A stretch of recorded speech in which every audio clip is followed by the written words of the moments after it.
Paul J. Meyer, the famous entrepreneur, once said that communication, the human connection, is the key to personal and career success.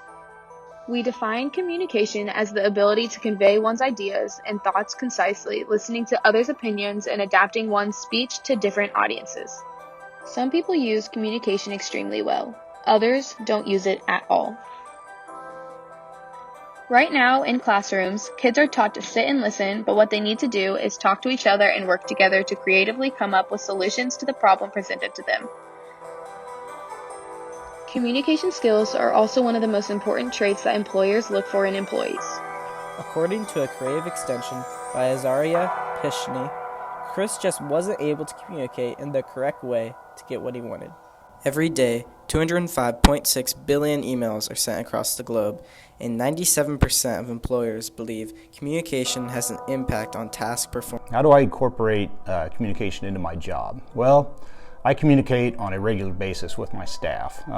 Typically it's verbally, but often I also communicate through email, which is usually a more efficient way of communicating with a number of people at the same time, and it seems to go a little bit quicker and easier.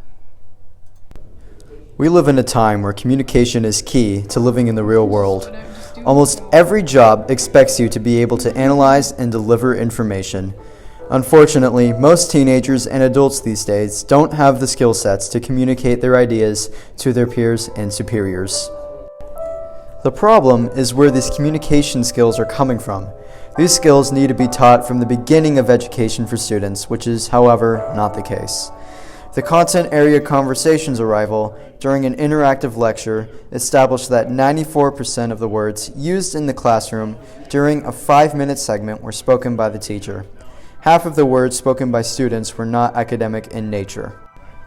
A school in California called High Tech High has taught its students many communication skills. According to the documentary Most Likely to Succeed, at the beginning of the school year, during a Socratic seminar, many students felt intimidated by the teacher and would not speak up. Throughout the year, the teachers trained them on communication skills, and the students became far more comfortable. This kind of student-to-student interaction needs to be seen in all schools. If schools decide to stop focusing on note-taking and start giving more time for students to just talk and listen to each other, the student skills will be better when they are older. Teachers should give students more time for solid group work where the students can work on projects together or worksheets and the students can work together to solve challenges.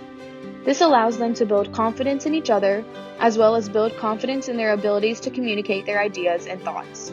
In the documentary Most Likely to Succeed, Samantha, at first a very shy girl, wanted to be a better leader and become more confident with her communication.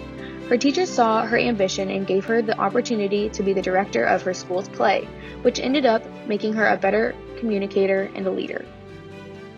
If every teacher in our school took the time to create more opportunities to allow students to communicate, there would be more focus and engagement, or in general, more students focused and not distracted.